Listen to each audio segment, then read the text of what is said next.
Since the first industrial revolution to this day in age, the digital age, the fourth industrial revolution, where communication has taken place and has taken over, it has shaped the narrative in a way how people react, how people think, how people do business.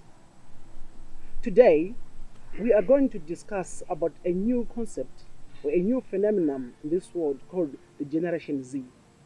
We really want to understand and unpack what is meant by Generation Z, who is involved in Generation Z, and how does it affect us, who is involved, who participates in Generation Z. So to help me unpack this conversation, I'm joined today with the brother Ashley Salima or from the Carmelite Brothers. Welcome, brother. Thank you. So, brother Salima, I understand you did take part in the Generation Z representing Zimbabwe as part of the one of the participants in the Generation Z movement. My first question to you is: I would really want to understand or know what is meant by Generation Z. Is it a movement? Is it an association? Is it an organization? Who leads it? Where is it? What do we mean when we say Generation Z? All right.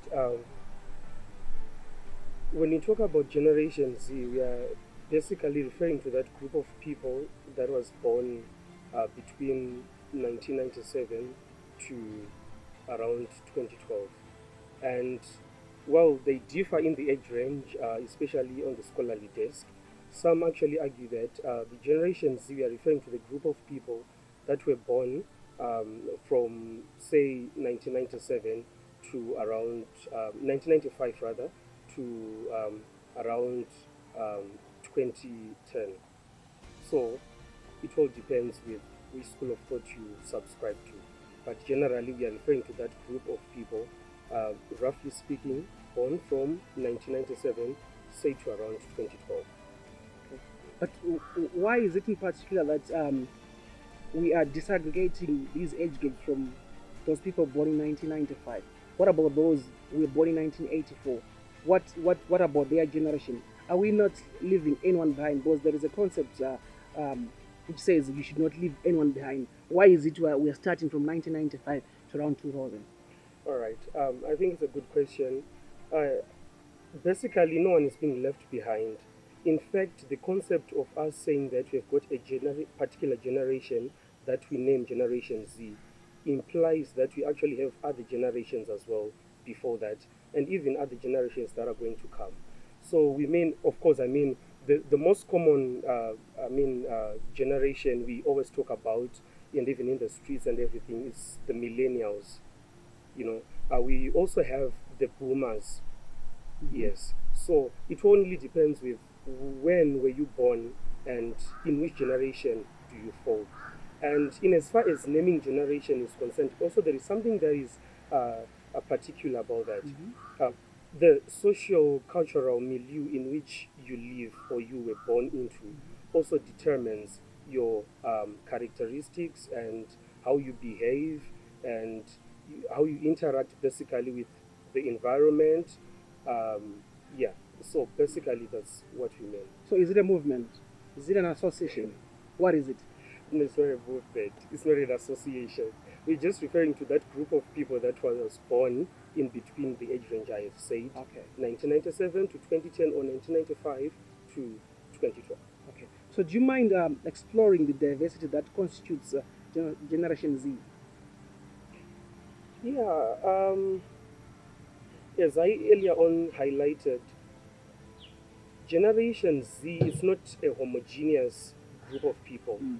because there is that misconception that quite a number of people do have. Mm.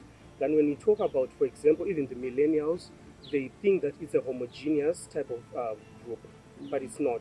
It's so diverse. Mm. When I talk about diversity, I mean the Generation Z is so diverse in its ways of expressing itself, in its ways of behavior, how they interact with the environment, uh, Mm-hmm.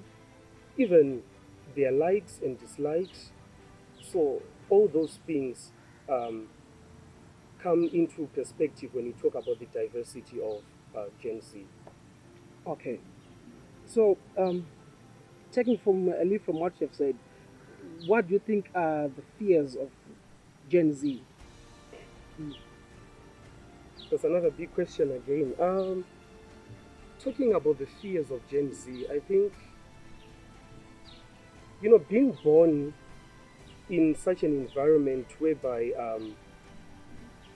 it's sort of what I can call the internet culture.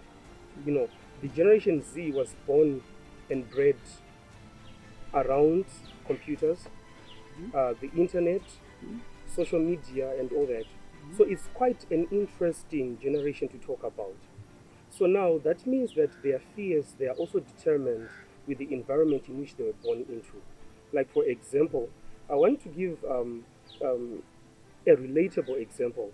Say on social media these days, there is the fear of being disliked, a fear of when you post, for example, a picture, you expect people to like the picture, to throw some likes, some hearts for you and everything, and kind of validate you in that perspective. Yeah. So I think that uh, one of the fears of Gen Z is to be disliked, is to have people who can also disagree with you, to be misunderstood, be it in the society or even on the internet. So that social media kind of, I would call it a pandemic of some sort, a fear of being disliked and not being validated. So I think that's the major one. So, could we possibly say that the age group that we are referring to is the ones we in the street lingo called AMA 2K? That is the same age group, right? Or the IG group, Instagram group, is it? I'd like to agree with that. Okay. I think generally we loosely speak of this generation, Yeah. even the millennials as well. We loosely speak about them in a particular way, but with specificity to Generation Z, we usually refer to some of them. I mean, those who fall under the 2000s and all that. We usually call them AMA 2K, especially here in Zim. So that's how we loosely speak about them in the streets of Facebook, IG, and all that. So I'd like to say yes. Okay. So you spoke about this generation trying to to get validation from different people on social media, because it is a period where social media has influenced how we react, how we do business, or even our behavior. There's a lot of cyberbullying on the internet. There's a lot of revenge porn, for example. For instance, you're in love with a girl and you share the nude pictures. How then does Generation Z, how is it trying to to curb those mishaps which are almost every day happening on social media? Issues of cyberbullying. I know that the Zimbabwean government has enacted an act, the Cyberbullying Act, and etc. It is trying to protect, people for them to be, surfing safely on the net. How is Generation Z coming in here in trying to, safeguard the rights and the rights of, this Generation Z?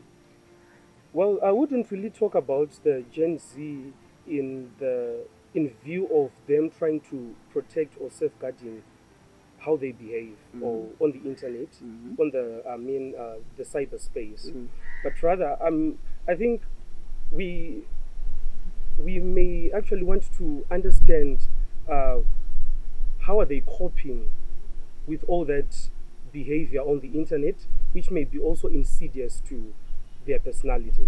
As you rightly said, that revenge porn, we have it, and we also have a lot of cyberbullying happening on the internet, and that's really the social cultural context in which the Generation Z is found. Because now imagine waking up to a tag. I'm sure we always talk about this on Facebook and everything, that you are tagged, you and 99 others, or with 90 others, you are tagged in some sort of sexually some sexually explicit content. So that's all cyberbullying, and that's happening in the internet space. Yeah. And I think we must be interested in how this Gen Z is coping with all that that is happening in the context in which they are existing. And I mean, that's doing a lot of harm to them. I mean, think of depression. How many people are even taking their lives, suicide, Yeah. because they are waking up to their name being trolled on the streets or Yeah. Facebook Yeah. or Twitter because of such cyber acts, cyber bullying. So as a representative of Zimbabwe, what activities have you done to sensitize communities or youths or people of this generation to understand what Gen Z can do for them? Well, I think this is one of it. You know, Okay. in fact, we are engaging in one of the kind of awareness discussions that would impact on the lives of whoever would be listening to this. So this actually means that whoever who is going to get hold of this discussion we are having is going to learn one or two things. I mean, to have a takeaway from it. So, I mean, even from the Bible, we hear that people perish because of lack of knowledge. So sometimes it's not really like people are not interested in helping out the problems that Gen Z is facing, but I think sometimes they just ignorant of how this social, how this the social context in which certain generations are born into impact on them negatively or positively. Okay. So could you explore the positive side of Gen Z? I think I earlier mentioned that it's an interesting type of generation because of its behavior, its traits, and how it interacts with certain things that are around them. So I think that I'd like to think rather that the one of the positive side of Gen Z is that they are so sociable. I mean, they are quick to react to things. I mean, in a positive way, of course. Yeah, in a positive way. They kind of they have that kind of hands-on approach when it comes to how they want to manage their lives. You know, they want to be in charge of their lives. It's something that can be interesting. Think of it. You know, just kind of planning how you want your life to go on and what you want. I mean, we have such dictums like the future belongs to those who prepare for it. Yeah.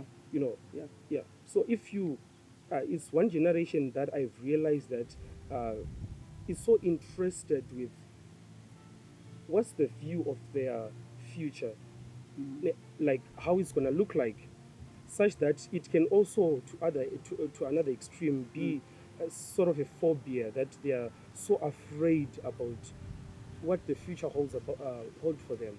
So I think Okay, so coming to the issue of faith and spirituality, how does is Generation Z bothered about these two aspects?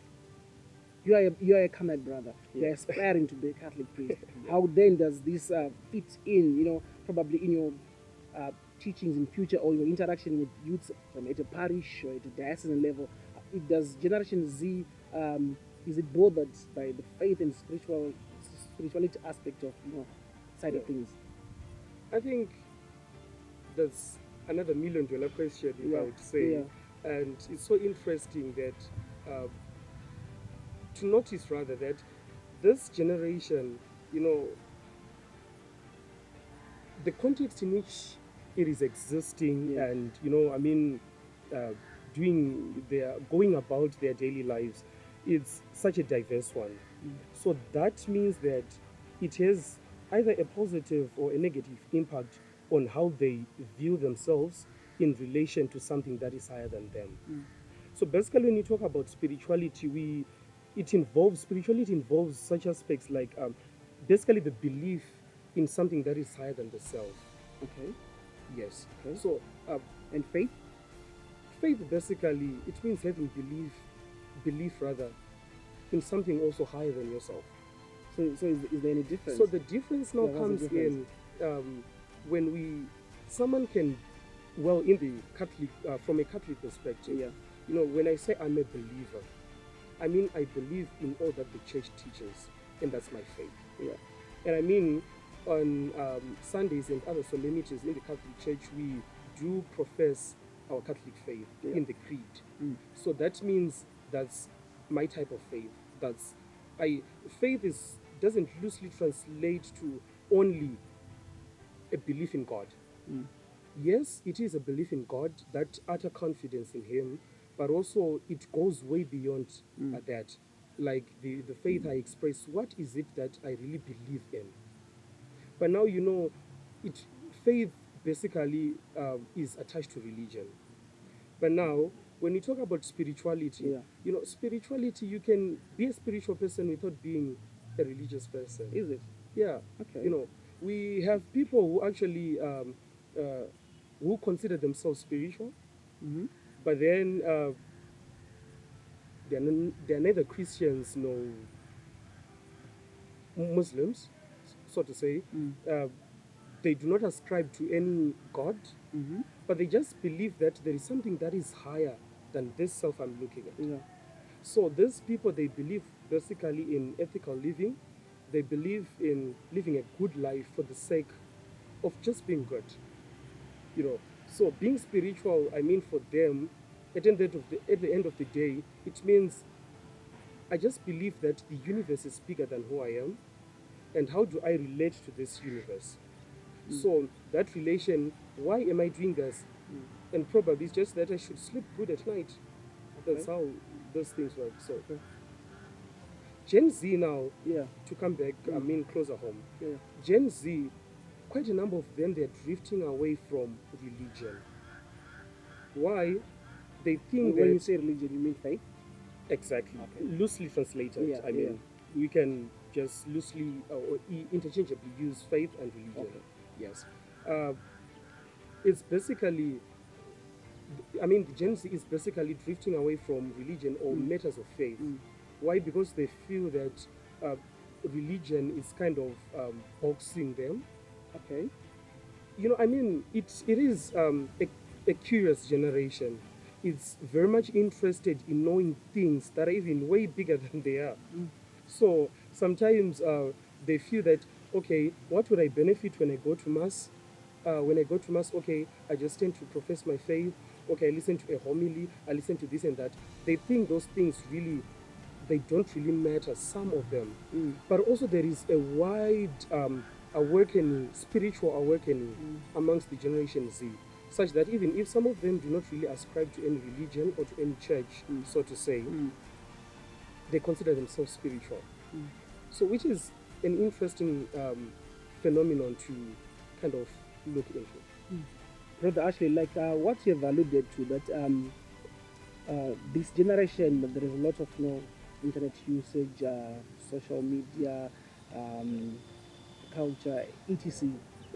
The world has evolved a lot. That's right. We used to call them Amatuke when we were growing up, right? And now they're being called the IG generation. So what is your take on Generation Z and social media, internet and culture? I think this is kind of a follow-up from what we already kind of explored. Because I mean, these are digital natives. Yeah. They are born and bred around computers. So basically, the internet culture is, in quotes, their culture. To some extent, we can say that. Yeah. Because they're digital natives. Well, they contrast with the digital immigrants, those who were born way before, born and bred way before the social media becomes so rampant as it is today. Yeah. So I think looking at Gen Z, it is something. I mean, it is that group of people that I think we have to handle with care to some extent, because their conditions, especially talking about the internet culture, as you rightly said, the social media usage and everything, it's making them so vulnerable to quite a number of issues.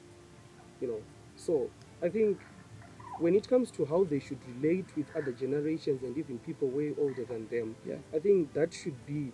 I mean, it's a big issue altogether. I think that can constitute another discussion at some point. Yeah. Okay. So what are your hopes for Gen Z? That's It's another big question again. Well, I'm kind of envisaging a generation first that knows God. Okay. Basically, because even if when we think that the universe is bigger than myself, but there is someone as well who is way bigger than the universe itself. Mm. So, who you are, you didn't bring yourself into this world. So that means that we should have that acknowledgement. I envisage a generation that acknowledges God. I mean, even those who ascribe to them that they are spiritual and they do not even recognize God. But then the aspect of it being spiritual, you know, to some extent, in fact, points to someone bigger than who you are. So I think my hope for Generation Z is that it knows God, because it is in knowing God that they come to know who they really are. And also, I kind of hope for a generation that is not afraid, rather, of not being validated. Yeah. A generation that is not afraid of not being disliked. Because I mean, not everybody will like you.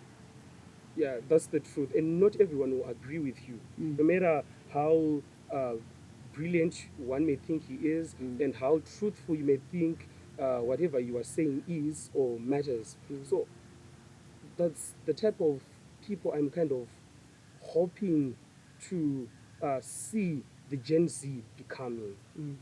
Yeah, I would say that. Brother Ashley, thank you so much for helping us understand the concept, or this phenomenon called Generation Z. To your viewers, thank you so much for joining us today on this program. We hope that you did understand what we mean by Generation Z and how then it is going to improve the lives, or for us to understand this new age group, the Generation Z. My name is Lloyd Chisese, and thank you.